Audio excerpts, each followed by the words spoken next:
Alhamdulillah wassalatu wassalamu ala Rasulillah Sayyidina Muhammad bin Abdillah wa ala alihi wa sahbihi wa man wala wa hawla wa la quwwata illa billah. Qala al-mu'allifu rahimahullah ta'ala wa nafa'ana bihi wa qulubihi wa bi asrarihi fid dharini amin ya rabbal alamin ya mujibbas sa'ilin. Wa isyaratu aidan bayanu mahali taslimin. Ya, ayushtaratu lisihhatis salam. Syarat sahnya salam diantaranya wa yushtaratu dan disyaratkan juga aidan kama usturita ma marra min qabdi ra'sil mali wa ma ba'dahu, dari syarat-syarat sebelumnya.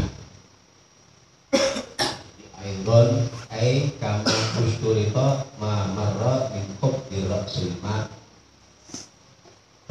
mali wa ma ba'dahu. Syarat-syarat sebelumnya apa yang disyaratkan lagi? Bayanu mahalli taslimin,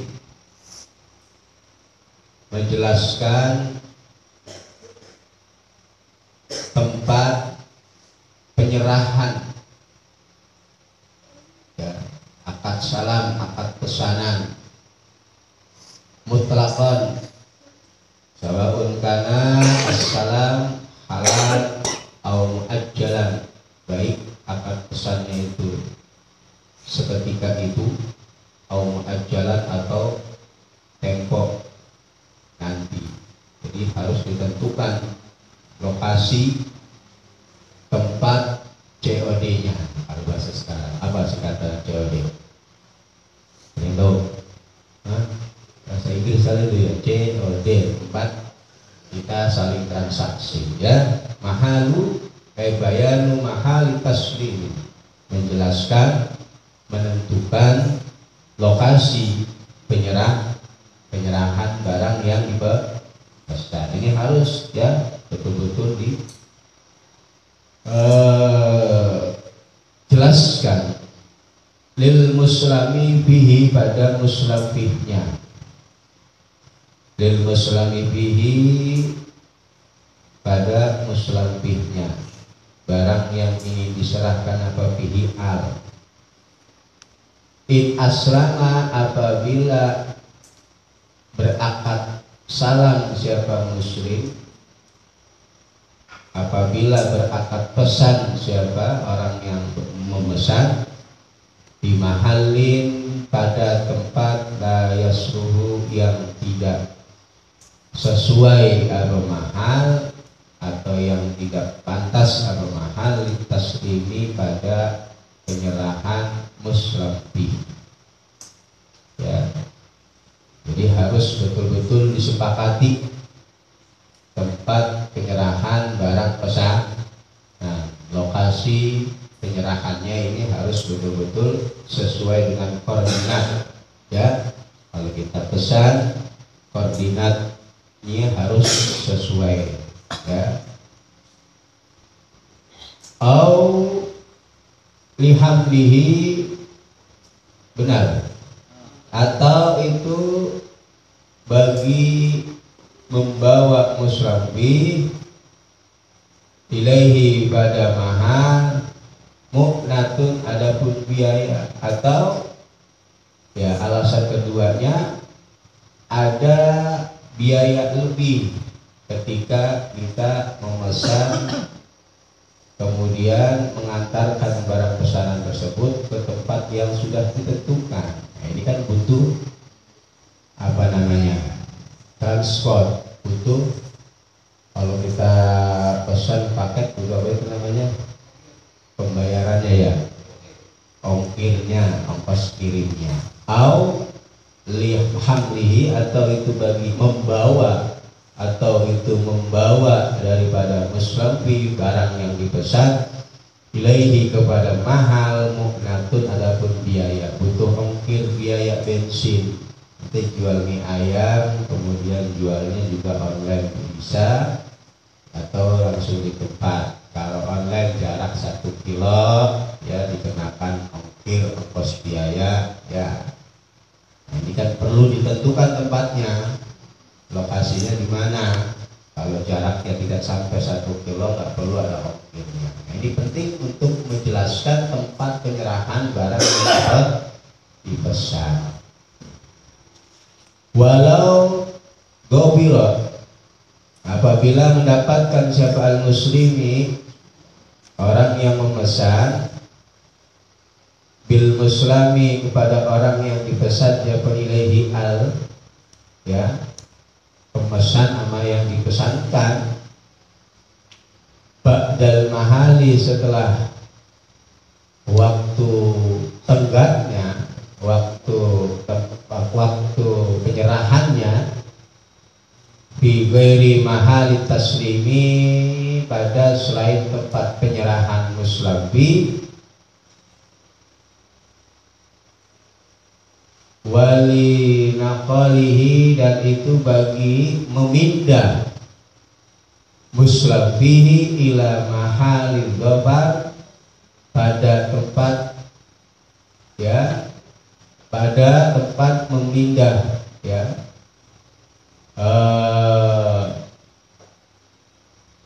barang tersebut muknatun, adapun biaya, ya, lam yalzamhu, maka tidak wajib bagi muslam ilaih apa adapun mendatangkan pada muslam bih, ya.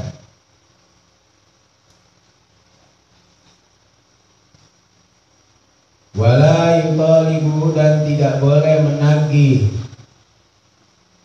muslim pada muslam ilaih bikimatihi, dengan kimahnya muslam bihi, ya,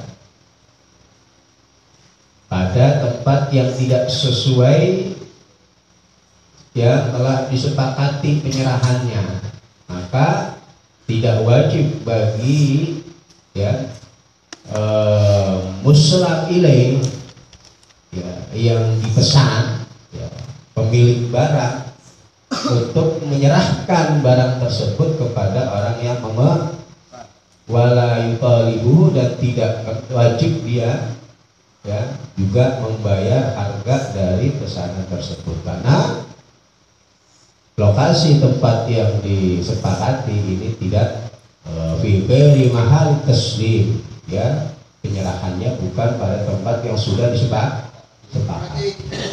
Jadi bisa kita menolak, ya. Wa yasihu, dan sabah assalamu, akad salam, halan, hale dengan kontan, atau muajjalan, atau dengan muajjal, tapi biajalin, dengan tempo maklumin, yang maklum, yang sudah ditentukan, 3 hari pesanan sampai 4 hari atau seminggu, biasanya pakai kargo yang ekspres dan lain sebagainya. La majhulin, tidak dengan ajal yang majhul, tempo yang tidak diketahui, nggak bisa, ya. Jadi penyerahan ini atau akad salam ini bisa dilakukan dengan seketika itu dan juga dengan waktu yang ditentukan, tapi yang sudah maklum, 3 hari misalkan seminggu. La majhulin, tapi tidak sah akad salam ketika diberi waktu tempo yang waktu tersebut tidak pasti kapan datangnya, ya. Biasanya keterlambatan ini, ya, bukan karena waktu pesanannya, biasanya kurirnya. Wa mutlaquhu, adapun, ya, yang mutlak daripada akad salam itu halun, dengan cara hal atau seketika. Wa mutlaqul muslami fi, sedangkan mutlaknya perkara yang dipesan itu jayyidun, yang bagus. Titik, ya, tentang pembahasan akdus salam, akad pesanan. Kemudian waharuma, dan haram, Wa haruma dan haram apa riba marra yang telah lalu apa bayanuhu keterangannya riba qoriban yang dekat.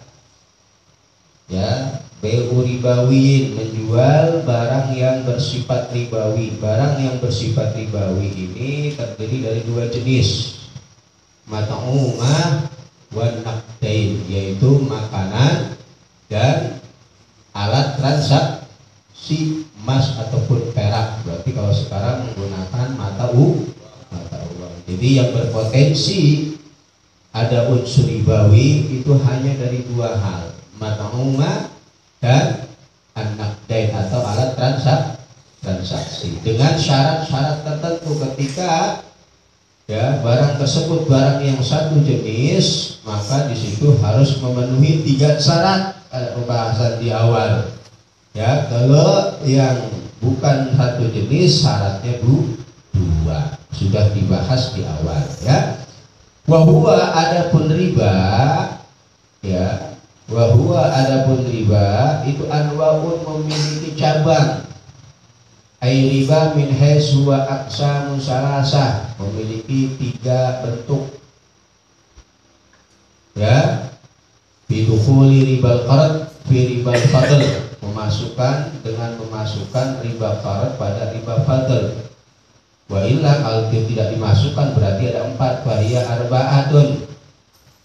Apa saja cabang-cabang daripada riba? Wa huwa adapun riba itu anwa'un memiliki beberapa cabang.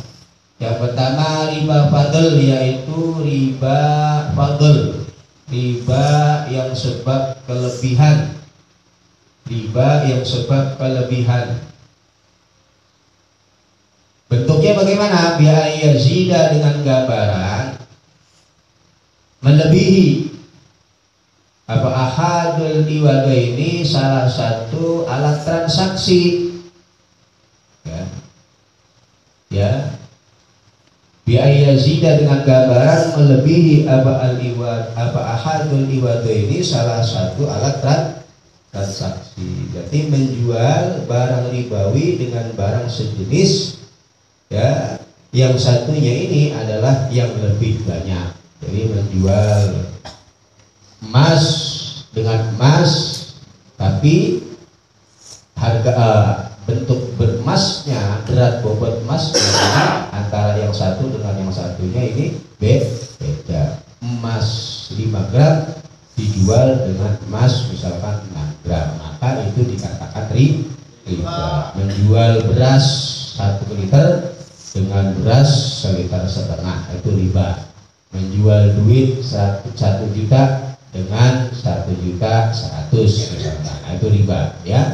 Dinamakan dengan riba fadl, ada nilai lebih dari 2 alat transaksi ya.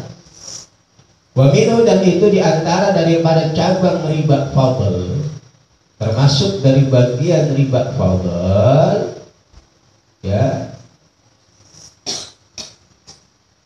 ribal qardi, adapun riba dengan akad utang piutang qard.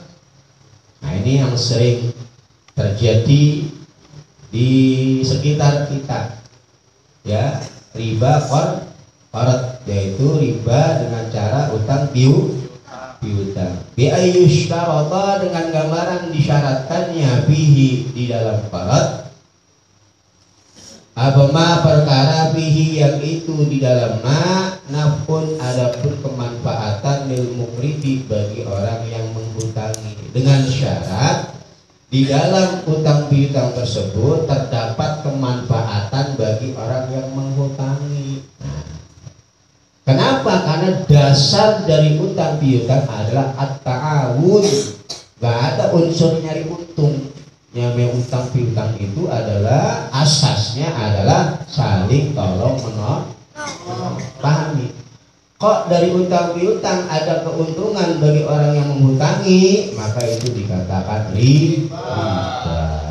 Bi ayyushtarata, mensyaratkan di dalam utang piutang naf'un lil mukrid, kemanfaatan bagi orang yang menghutangi. Ana menghutangi Anda 1 juta. ya ntar balikinnya 1.200.000 ya, berarti kan ada kemanfaatan, keuntungan bagi orang yang maka itu dikatakan riba. Kenapa? Karena dasar dari utang piutang itu adalah ta'awun, tolong menolong. Yang namanya tolong menolong itu nggak ada ngambil keuntungan. Cuma zaman sekarang susah minjem duit, ya benar-benar murni pure karena ingin menolong. Yang kebanyakan adalah ya rintah darat itu, ya bukan menjadi solusi bagi kaum muslimin ketika utang ke rekening, ya apalagi sekarang lagi musim pinjol itu kan. Kalau kita lihat pinjol itu ya baru ngutang sehari sebulan ini udah limit itu udah naik lagi tuh, ya pengennya ngutang lagi aja. Jadi belum lunas itu udah ditawarin, ya belum lunas udah tinggal klik ambil lagi, utang kita numpuk, ya di situ ada kelebihan, ada keuntungan bagi orang yang menghutangi. Nah ini dikatakan riba qarat, yaitu disyaratkan di dalam riba qarat ini adalah kemanfaatan bagi orang yang menghutangi, maka itu dikatakan riba, ya walaupun bunga yang dijanjikan ini kecil, ya rata-rata kalau bank yang sudah nasional, nah ini bunganya makin rendah, ya 0,berapa% gitu ya. Kalau bank-bank resmi itu bunganya kecil biasanya, BRI itu kecil, ya kecil, tapi di situ tetap ada nilai unsur kemanfaatan bagi ilmu. Berarti caranya bagaimana biar kita al-khalas min akdir riba, biar kita selamat dari akdir riba, dan nanti ada caranya, ya. Wa riba yadin, dan riba yad, riba dengan sebab menguasai,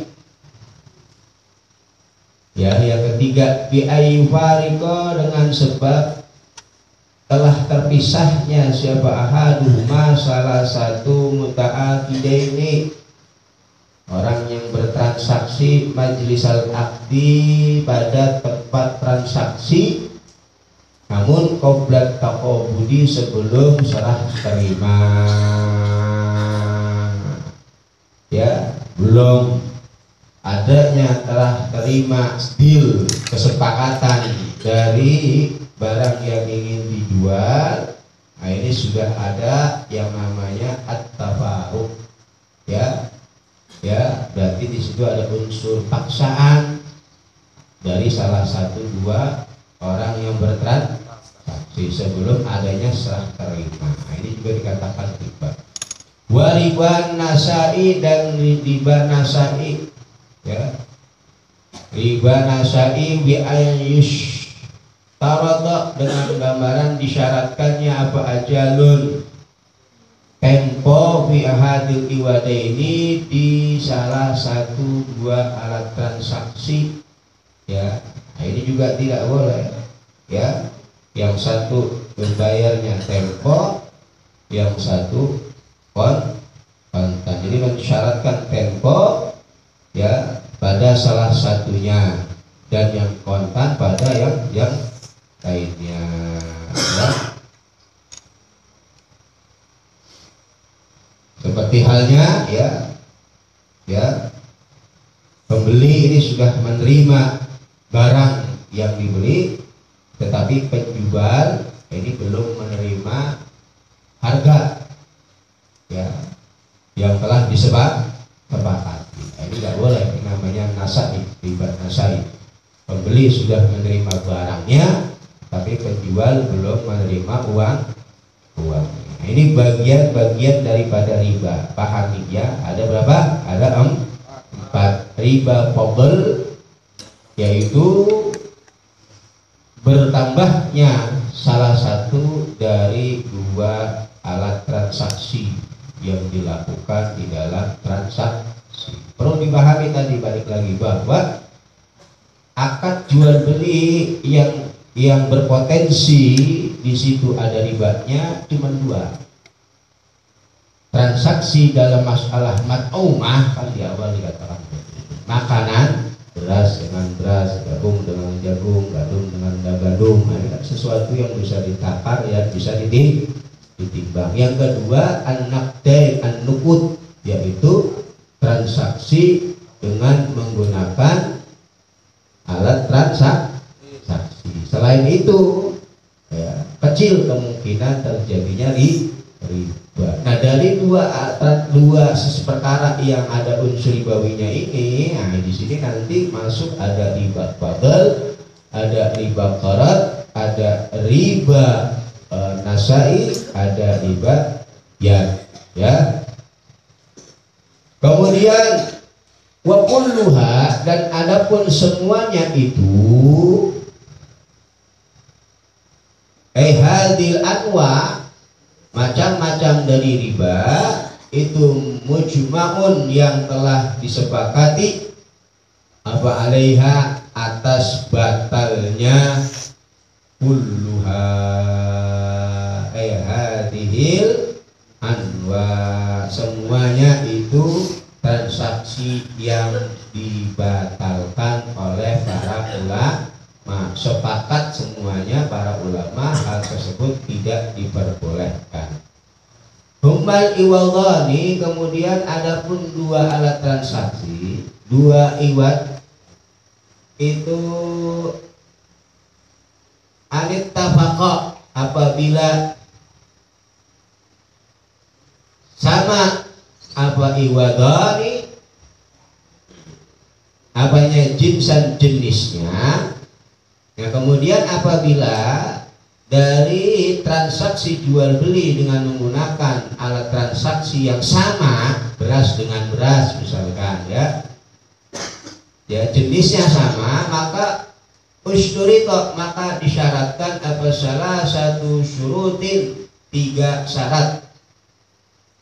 Taqaddamat, yang telah lalu apa syurut, au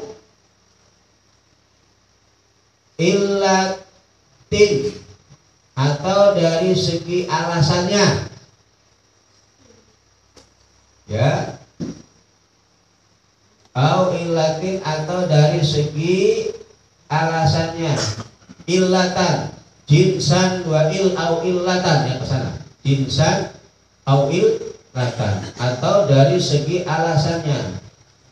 Jadi apabila alat transaksi ini ittifaq jinsan dalam segi jenisnya, maka disyaratkan 3 syarat. Atau iwadhani ittifaqa fi illah, dalam segi ilatnya, wahia adapun illah itu ini ilat riba itu kan ada kalanya makanan, itu sifat makanan, wanaqdiyatu, dan sifat alat transaksi ya. Dalam segi ilatnya, ilat riba itu kan ada 2 ya, at-tu'mah wa naqdain. Kalau dia ittifaqnya dalam segi ilatnya usturita, maka disyaratkan apa syartani, 2 syarat taqaddama yang telah lalu apa syartan ya. Qala, berkata siapa syekhuna, guru kami Ibnu Ziyad, Imam Ibnu Ziyad, la yang dafi'u, tidaklah tertolak apa ismu ita'ir riba, dosanya memberikan riba, indal iktiradi, ketika menghutangi, lidarurati, karena adanya darurat, bihaisu annahu, dengan sekiranya syakhs itu ilam yu'ti, apabila tidak memberikan siapa syakhs ar-riba pada riba, la yahsulu, maka tidak akan hasil lahu bagi syakhs apa al-qardu, utang ya. Ada yang mengatakan bahwa di dalam riba qarad ini la yang dafi ya, tidak tampak dosa daripada pemberian riba di dalam akad qard, karena di situ adanya darurat. Dengan sekiranya apabila ya si penghutang yang menghutangi ini ya, atau si penghutang ini tidak memberikan riba kelebihan, maka nggak layak sul, dia nggak dapat utangan, layak sulahu al-qard. Idlahu, karena itu bagi syakhs tarikun, adapun jalan ila iqta'i zaidi, pada memberikan lebihan barang yang lebih dari hutangnya, ya, bitariqin nadri, dengan jalan nazar. Karena bagi dia ini bisa untuk menyelamatkan diantaranya memberikan kelebihan dari hutangnya, ya, yang melebihi atas hutangnya, tapi dengan cara nazar. Ya udah, anda pinjam ke ente, nanti kalau 2 bulan ada gajian, anda bernazar, anda pengen ngasih ente 200.000. Ini bisa, ya, ini bisa, ya, karena kalau nggak begitu, ya, kalau nggak begitu pasti orang nggak akan minjemin, ya, nggak akan minjemin. Nanti bisa awit tamliki, atau memberikan kepemilikan. Jadi nanti kalau anak gajian, anak kasih bonus ente dari duit anak kasih 500.000 tamlik, anak kasih ente, ya, bukan dalam rangka untuk membayar utang itu dilebihkan, bukan, ya, utangnya tetap dibayar 1 juta, nanti anak-anak sendiri ngasih ke ente 300.000, nah itu boleh, ya, litamlik atau linadar, anak nadar, atau memang semata-mata pengen kalau udah ngasih kan berarti memberikan kepemilikan duit 300 ke yang ngutangin, itu boleh, ya, karena itu darurat. Rahasia mah, ya, apalagi idza qulna, ketika kita berkata an-nadru, pada ucapan an-nadru, adapun nadar itulah yahtaju, tidaklah membutuhkan apa nadar, ila qabulin, kepada, ya, qabul, menerima pada mandurlah, ya, sesuatu yang dinadari, lafdan dalam ucapannya atau dalam segi ucapan, alal mu'tamadi, menurut qaul mu'tamad. Apalagi menurut kami, idza qulna, ketika kami ulama Ahlussunnah wal Jamaah khususnya mazhab Syafi'i mengatakan di dalam nazar itu tidak dibutuhkan ila qabulin, kepada ucapan qabul, ya, alal mu'tamad. Udah terima aja, nggak perlu ada qabul, terima nazar ente, ya, nggak perlu, ya, ya, anda ngutangin ke ente 1 juta, ntar bayar sebulan.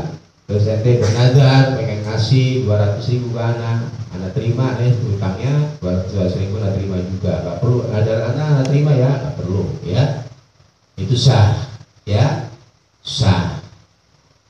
Waqala, dan berkata sahabat Syekhuna, guru kami, yang dabi'u, ya, tertolak apa al-ismu, dosanya memberikan kelebihan, lidarurati, karena darurat, ya, karena terpaksanya dia memberikan kelebihan. Berarti ada 2 pendapat, ada yang dosa, ada yang tidak dosa, tapi dengan cara seperti tadi, ya, ya, ini cara agar ketika kita hutang piutang ini tidak terjadinya ribawi. Biasanya dalam akad-akad bab muamalah itu seperti itu, yang meminjam dalam rangka akadnya dirubah dan lain sebagainya, ya.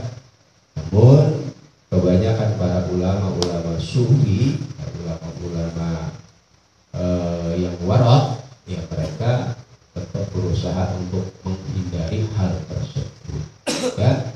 Secara kacamata fikih boleh sah merekayasa, itu namanya khelah. Khelah itu artinya merekayasa akad, ya, bagaimana terjadi riba. Merekayasa akad bagaimana caranya biar tidak riba. Itu sebenarnya ya. Jadi kalau secara fikih sah-sah saja merekayasa ya, karena yang ditinjau dari bab awal itu di dalam muamalah itu fi nafsil akadnya ya, bukan fi dzannil ya mukallafnya. Berbeda dengan muamalah dengan ubudiyah. Kalau ubudiyah itu kan yang ditinjau fi dzannil mukallaf. Kalau dia merasakannya sebelum masuk sholat, dia udah sholat, walaupun faktanya ternyata udah masuk, nggak sah. Karena yang dinilai dalam ubudiyah itu fi dzannil mukallaf.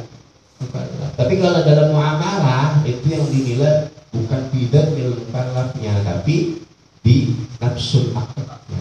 Kan awal begitu. Walaupun niatnya ya masih kelebihan, tetap ada niatnya riba, tapi akadnya dengan direkayasa, dihelah tuh akad secara transaksi sah. Karena di dalam muamalah itu yang dinilai bukan fi dzannil mukallaf. Pahami? Bukan fi dzannil mukallaf. Walaupun secara kalau ditelusuri tetap aja tujuannya ya meminjamkan dia dapat untung, tapi bagaimana caranya biar untungnya ini tidak unsur riba? Direkayasa lah itu akadnya. Secara muamalah sah, karena di dalam babul muamalah yang dinilai itu bukan fi dzannil mukallaf tetapi bi nafsil akadnya. Ketika transaksinya ya al munakahat juga seperti itu ya, juga seperti itu. Contoh ente senang sama perempuan ya ente pengen nikahin tuh perempuan, tapi ente udah punya bini ya, udah kalau begitu kita nikah 5 bulan aja, 1 tahun aja ya itu kan kita punya keinginan begitu. Misalkan punya keinginan begitu, anda pengen nikahin dia cuma 1 tahun aja atau 5 bulan, kemudian terjadilah pernikahan, tapi dalam menikahnya akadnya sama. Ada wali, ada saksi, ada mempelai laki-laki, ada mempelai perempuan, ada mas kawin, ada ijab kabul. Pernikahannya sah tidak? Tapi saya punya niat bahwa saya pengen nikah cuma setahun doang. Sah nggak nikahnya?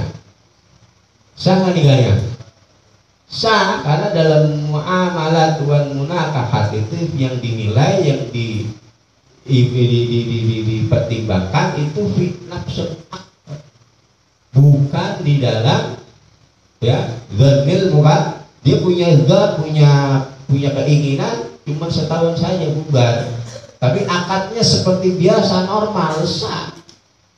Nanti setelah setahun berjalan ya itu tergantung, kalau dia memang sudah pengen melaksanakan niatnya dia cerai bibinya ya, dia cerai dengan 3 kali carakan, kemudian dia melangsungkan idahnya seorang perempuan, selesai.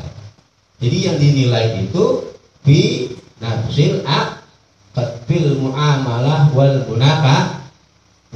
Tapi kalau di dalam ubudiyah ya itu yang dinilai fi dzannil bukan laf. Contohnya tadi Anda sholat zuhur, tapi Anda punya prasangka bahwa waktu belum masuk. Wah, belum masuk zuhur, Anda tetap sholat gak sah, walaupun faktanya Anda sholat sudah masuk. Fakta sholat Anda sudah masuk, tapi dzan Anda belum sholat Anda tidak sah. Karena di antara syarat daripada sahnya sholat adalah yakin, dia yakin didukhuli waktu sholat, dia sudah yakin masuknya waktu sholat. Kalau dia belum yakin, walaupun faktanya sholatnya ini dilaksanakan sudah di dalam waktu sholat yang sah, harus yakin. Tuh, perbedaan ya.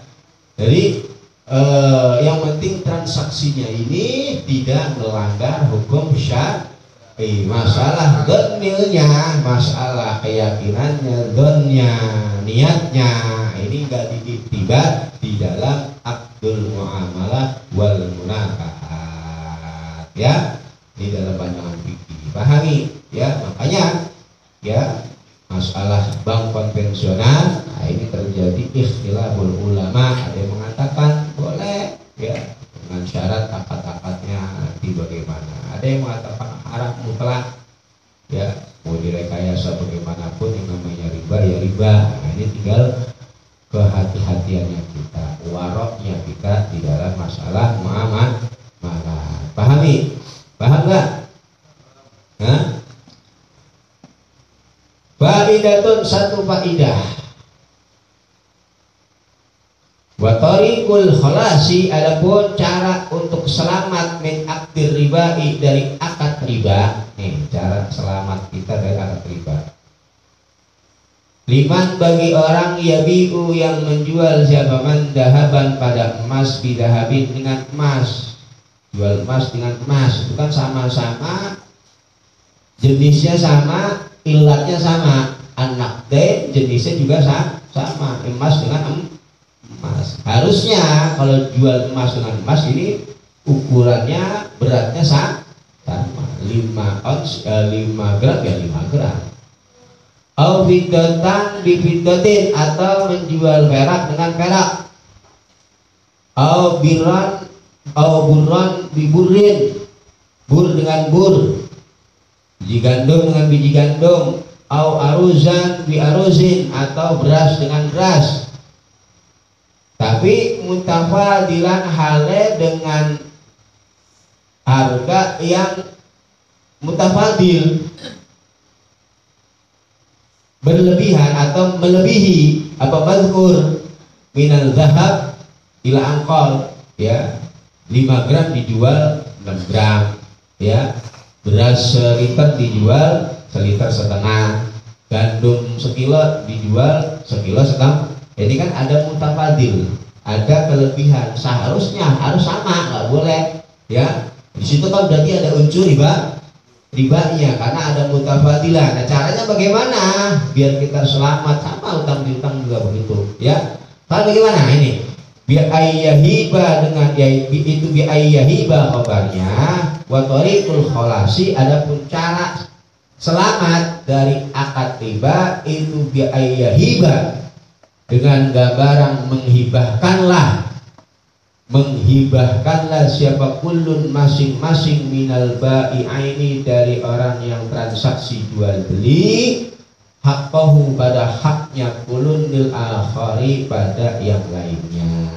Jadi saling menghibahkan. Ya udah, anak hibahkan ke ente nih emas 10 gram, ente hibahkan emas ke anak 15 gram. Itu kan mutabadil. Jadi akadnya diganti menjadi akad hibah. Nih anak hibahkan utang duit ke ente 1 juta. Nah, nanti bulan depan ente hibahin anak duit 1 juta sedang. Nah, kan enak, akadnya diganti hibah. Jangan minjem. Kalau minjem 1 juta harus dipulangin 1 juta. Karena yang namanya minjem itu taklid ta'awun, untuk membantu, nggak boleh nyari keuntungan bagi mukrid, orang yang menghutang. Caranya bagaimana? Anak hibahin ke ente 200.000. Dia ngomong lagi, ya udah nanti bulan depan anak hibahin ke ente 250.000 ya, bulan depan tapi apa ya, akadnya diganti hibah. Ini tariqul khalas, cara selamat min akdiri hibah. Kenapa? Tadi karena di dalam muamalah yang dinilai, yang dipandang itu binafsil akadnya, bukan bidonil mukallaf, bukan bidonil orang yang transaksi. Tujuannya memang sebenarnya pengen minjemin, ya kan? Tapi bagaimana caranya meminjamkan ini, ada kelebihan tapi tidak menjadi riba, diganti dah tuh akadnya dengan hibah. Ini ya, paham ya? Pahami. Jadi perbedaan antara ubudiyah, muamalah, munakahat ini. Ubudiyah itu peran, keyakinan, dan daripada mukallaf ini sangat dipertimbangkan. Tapi kalau di dalam muamalah kemudian munakahat, yang dinilai peran pentingnya adalah binafsil akadnya, ketika terjadi transaksinya, bukan di dalam dhanil mukallafnya, prasangka atau keyakinannya si orang yang mukallaf. Kenapa mukallaf? Ya dewasa, karena dia sudah berhak untuk bertransaksi, ya. Paham ini cara pertama. Atau cara yang kedua, au yuqrido atau menghutangi. Ya. Siapa kulun masing-masing sohibahu pada temannya kulun. Atau caranya ngutangin kente emas nih 5 gram. Kemudian setelah mengutangi sumayu beriahu, kemudian membebaskan siapa kulun pada sohib. Habis diutangi dia utang ente bebas, ini nggak usah bayar utang anak tuh. Ya, atau cara begitu, ya. Ente bisa ngutangin ke teman ente, bagaimana cara biar nyari untung? Ya, anda utangin ke ente 1 juta dan bebasin utang ente. Gantian, wa takhallasu dan menjadi selamat siapa kulun minhu dari akdur riba bil qardi dengan akad utang piutang bibail fiddati dengan menjual emas bidahabi dengan menjual perak bidahabi dengan emas. Atau begitu, anak utangin ente 1 juta ya, sudah dipegang, sudah terima, anak bebaskan dari utang. Ntar bulan depan gantian ente ngutangin anak 1,5 juta, habis itu ya ente bebasin anak dari hutang, kan selesai ya. Tapi jangan ikat janji, ntar anak udah ngutangin terus anak bebasin, nanti gak mau ngutangin ke anak lagi bulan depan, repot ya. Harus betul-betul ya, jangan sampai rugi dari bulan utangin dibebasin, bulan mau bayar utang bulan depan nanti ngutang-ngutangin ya, anak mau nagih utang udah anak bebasin, repot ya. Harus benar-benar ya, jangan ngeles ya, paham ya. Jadi intinya akad itu secara fikih boleh dihelah, Pak, direkayasa di dalam tariqul khalas min aktil riba ail hailatu ya ail hailatu fit takhallus min aktil riba, merekayasa dari selamat transaksi riba bibai ribawi, dari B yang berbangsa ribawi, bijinsihi ma'atafaduli madaqaruhu wahiyya makruhatun bisairi anwa'ihi. Ini hukumnya makruh, merekayasa transaksi itu makruh.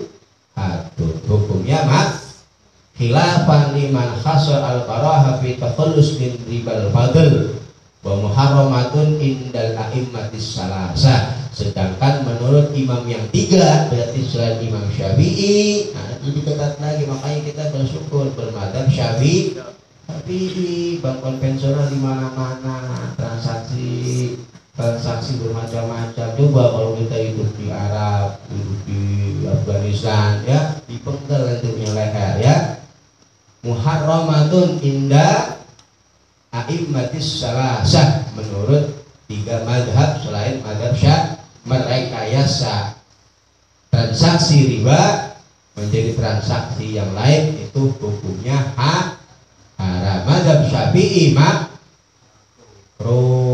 ya. Wa qala sayyiduna al-Hawi Abdullah bin Alawi al-Haddad iyyakum ma yata'atahu ba'dul juhal. Hati-hatilah engkau, jagalah dirimu dari masuk ya, dari hal yang dilakukan oleh sebagian orang-orang bodoh, al-aghbiyai al-maghrurina, orang-orang yang terjerumus, tertipu, al-hamqa, orang-orang yang kumprung, min istikhlalihi riba, dari menghalalkan masalah riba, bizamihim bihailin, dari prasangka mereka dengan merekayasa riba. Makanya ya para sahabat Ba'alawi dan para murid-muridnya sangat-sangat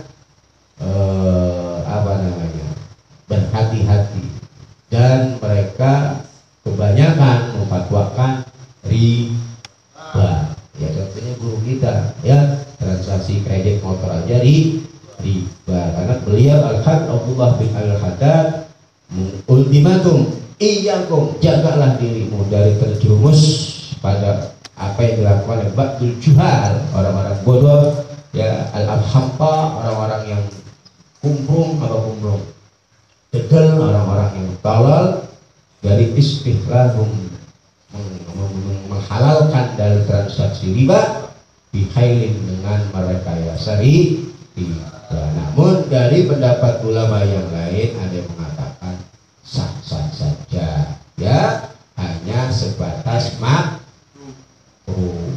ya tinggal ikutnya mana, itu punya guru, ikuti punya guru, gitu, ya, gak usah neko, jangan ikutin yang lain, ya, paham, ya. Jadi secara fikih terjadi khilaf di dalam masalah merekayasa transaksi riba. Yang mengatakan boleh dan ini hanya sampai makruh, ya, diantaranya para ulama-ulama ahli sunnah wal jamaah dari mazhab Syafi'i. Namun ya diantara daripada mazhab Syafi'i ada yang mengatakan haram, bahkan wajib jangan kita terjerumus dalam masalah hal tersebut. Diantaranya Al-Habib Abdullah bin Alawi Al-Haddad, dia memperingatkan kepada kita, ya, ini cara merekayasa riba, tariqul khalas min akdiri, cara selamat dari transaksi riba, ya. Kalau kepepet ya udah pakai gitu loh, ya, paham nggak, ya. Kalau nggak kepepet jangan pegang teguh, ya, apa yang diperintahkan guru, ya. Kalau emang motor nggak perlu, nggak usah kredit motor, ya, paham, ya. Kalau udah kepepet kredit, ya diam jangan ya. Hah? Ya, nggak usah ikut-ikutan, apalagi nggak tahu landasannya, nggak usah ikut-ikutan, ya, paham nggak? Nggak usah ikut-ikutan, apalagi nggak tahu dalilnya, nggak tahu landasannya, ya, ya, ikutin aja punya guru, ya, ikutin punya panutan, udah selamat, ya, selamat. Nah, ini cara, ya, ini aja cara. Tapi kalau anda nanya ke anak, halal, yang penting bagi dua, ya. Saat minjem duit ke bank bagaimana? Halal, yang penting bagi dua, ya. Kalau ke anak, tapi kalau ke guru jangan, ya, gak bakal boleh, ya. Tapi kalau minjem ke bank ngomongnya ke anak, ya. Yang penting syaratnya bagi dua, aman, ya. Ya Allah, ya Rabbi, ya kayak bercanda. Mana tadi fi bai'il fiddah bidzahab awil azur ri, atau menjual beras buli bila qabdi, dengan tanpa menerima, qabla tafarruqin, sebelum berpisahnya muta'aqidain. Nah, ini caranya. Kemudian waharuma, dan haram apa tafrikun, memisahkan. Nah, ini dalam masalah Anda menjual hewan budak yang masih punya anak, ya, kambing punya anak masih nyusu, terus ente punya budak perempuan mana cakep, ya, boleh dapat dari Suriah, kan cakep itu orang Suriah, mancung, matanya biru, ya, terus punya anak. Nah, ini mau jual, nah ini bagaimana hukumnya? Menjual budak masih punya anak ke, ya, atau memisahkan ibunya dengan anaknya, ya, ini ya haram. Apa? Tafrikun, memisahkan baina amadin, di antara amat, wa in radiyat, walaupun ridho siapa amat, ya, walaupun budak perempuannya ini ridho, au kanat, atau walaupun adanya amat itu kafiratan yang kafir, tetap nggak boleh, ya. Memisahkan antara amat dengan apa? Wa far'in, dan anaknya, ya, ya, memisahkan budak perempuan dengan anak, walaupun itu budak ridho, walaupun itu budak kafirah, budak yang tidak beriman. Jangan, haram kita memisahkan anak dari ibunya. Lam yumayyiz, yang belum tamyiz, siapa? Para anak yang belum dewasa, masih butuh bimbingan orang tua, masih butuh kasih sayang orang tua. Nah, nanti kalau nanti udah nikah, ya, ternyata punya bininya kurang ajar, nanti cerai itu gini, masih punya anak kecil, jangan nanti bawa, biarin anak itu ikut emak Makanya kasihan ya. Kalau ente kan tinggal nyari emak baru ya. Kalau perempuan dia pasti sama anak itu opennya melebihi daripada laki-laki open kepada anak. Jangan egois, biarin ikut emaknya dulu. Kalau udah gede baru pilihan, silahkan ya. Nah ini walau min zina, walaupun adanya faro itu dari anak zina, tetap jangan. Al-mamlukaini, yang yaitu amat dan faro yang dimiliki. Al-mamlukaini yaitu amat dan faro anaknya yang dimiliki. Nanti punya budak perempuan dan dia punya anak, itu jangan dipisahin, jangan. Diwahidin bagi orang, sebagai satu orang punya budak perempuan plus anaknya, jangan dipisah. Dipisahin dengan semisal apa? Nah ini contohnya, tafarruq binahwi bain, dengan semisal dijual, emaknya dijual, anaknya enggak, atau anaknya doang dijual, emaknya enggak, lah boleh ya. Walaupun itu punya punya kambing ya, contohnya lagi itu masih nyusu beleh emaknya ya. Kalau masih nyusu ya, kalau udah nggak nyusu masih udah makan mah itu masih sah. Contohnya kahibatin, seperti dengan akad hibah, nanti hibahin emaknya, anaknya enggak. Wakismatin, dan cara dibagi, kismah, pembagian harta, itu juga nggak boleh. Wahadiyatin, dan dengan cara hadiah, ini cara-cara memisahkan, bisa dijual, bisa dihibahkan, dikismah, hadiah kepada siapa? Li ghairiman, kepada selainnya orang, yaktiku, yang memerdekakan siapa? Mazkur minal amat wal farq, selain orang yang memerdekakan, berarti orang yang enggak memerdekakan. Alaihi, atas man,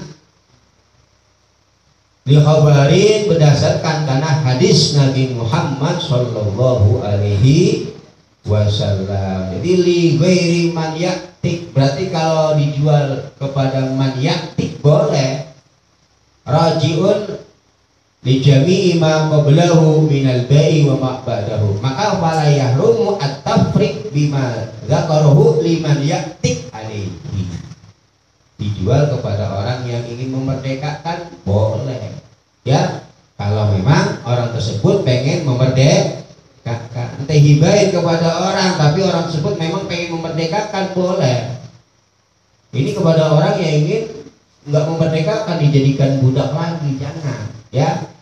Dijual nggak boleh li ghairi man ya, tapi kalau liman boleh, li ghairi man, kepada selain orang yaktiku, yang memerdekakan siapa? Man, ali, atas man mazkur bil khabari, karena berdasarkan hadis Nabi Muhammad sallallahu alaihi wasallam, man farraqa bainal walidati wa walidiha. Nah, ini kan hadisnya umum. Man, adapun siapa orang itu farraqa, memisahkan jabaman bainal walidati, di antara ibu ya, walidah berarti perempuan, orang tua perempuan, wa waladiha, dan anaknya waladi, walidah ya, wa waladiha, dan anaknya walidah, maka farraqa, jawabnya man syatiyah farraqa, maka akan memisahkan siapa? Allah bainahu, di antara man, wa baina ahibbahu, dan di antara kekasih-kekasihnya man, yaumal kiamat, pada hari kiamat. Ente akan dipisahkan oleh Allah pada hari kiamat, terutama dari Nabi Muhammad sallallahu alaihi wasallam. Selamanya ente gak akan ketemu Nabi Muhammad kalau memisahkan orang ibu dengan anaknya.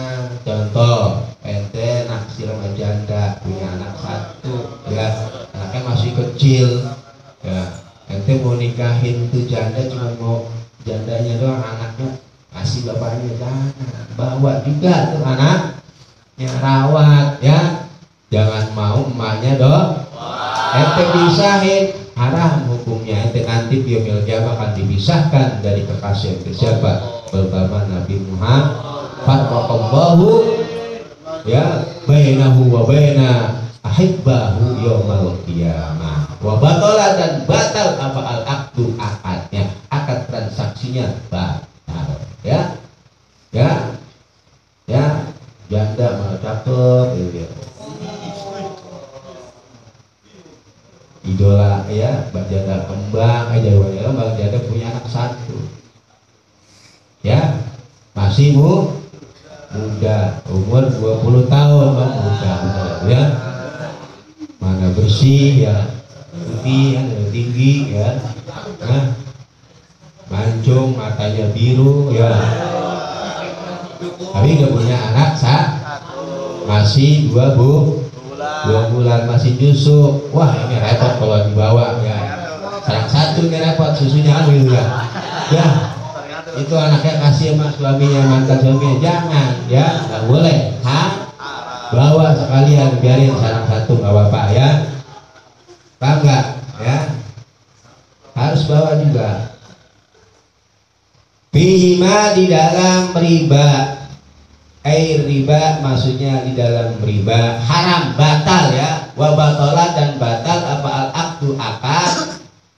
Batal di mana? Bihima di dalam 2 transaksi ini, air riba, transaksi riba, wat tafriqi dan memisahkan bainal amati di antara amat wal waladi dan anaknya amat. Ya, haram dan transaksinya menjadi batal. Jadi transaksi riba itu batal. Ya, transaksi riba itu Anda berarti makan harta bukan harta Anda, makanya haram hukumnya riba. Wa al-haqqa dan menyamakan siapa al-Ghazali, Imam Ghazali bi fatawihi dalam fatawinya Imam Ghazali. Wa aqarrahu dan mengikrarkan pada ilhaq siapa ghairuhu selainnya Ghazali. At-tafriqu pada memisahkan bisafari dengan bepergian, bitafriqi dengan memisahkan, binahwil bai'i dengan semisal jual beli. Jadi Imam Ghazali menyamakan at-tafriq bisafar dengan at-tafriq binahwil bai'. Itu juga tidak boleh. Kelamaan ente bawa anaknya akhirnya terlantar ya. Nah ini bagi ibu-ibu yang apa namanya, kalau pekerja itu namanya apa ya, hati-hati ya, baru punya anak baru lahir, jangan sampai memisahkan ibunya dengan anaknya ya. Menurut Imam Ghazali disamakan itu at-tafriq bis-safar. Safar ini kan macam-macam, apa dalam rangka kerja, dapat dalam rangka yang lainnya. Ini disamakan bit-tafriq binahwil bai' ya. Ada jual haram, nggak boleh lah. Kalau ibunya pergi kerja seminggu anaknya nggak ada yang ngurus, lantar pendidikannya, lantar sebagainya, bisa zalim ke orang tua ya. Farraqallahu bainahu yaumal qiyamah wa baina hibbahu. Nanti Anda sebagai suami ya yang membiarkan istri Anda keluar berminggu-minggu, enggak anaknya terlantar, tidak kena ASI, tidak kena pendidikan, Anda akan dipisahkan oleh Allah di yaumil qiyamah. Ya kan zaman sekarang tuh begitu ya, kantornya jauh ya, mungkin kalau sudah lebih pagi sampai malam ya, itu mungkin ya bisa dimaklum lah ya, karena zaman sekarang perempuan-perempuan pada berkarir kerja. Jadi melalui Imam Ghazali mengilhakkan, menyamakan at-tafriq bis-safar dengan at-tafriq binahwil. Berarti sama-sama nggak boleh gitu loh maksudnya ya, memisahkan pada ibu dan anaknya dengan safar. Safar ini kan bepergian macam-macam tujuan safar. Nah itu nggak boleh, karena akan menelantarkan hak anak itu. Dia punya hak yang harus dipenuhi oleh seorang ibu.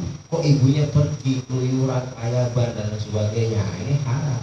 Ibunya doror dan tidak diperbolehkan. Maka lebih selamat ya kalau kita bisa mencari uang untuk mengapakan istri di rumah aja, ngurus anak ya, urusan makan, urusan pendidikan, urusan kesehatan biar abang yang tanggung jawab. Itu jadi suami mah ya harus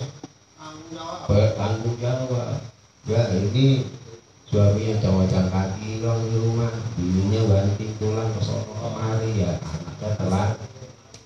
Zalim anda sebagai surat, nanti Allah akan pisahkan anda biar ya. Wallahu a'lam bishawab. Ayo dibaca dulu.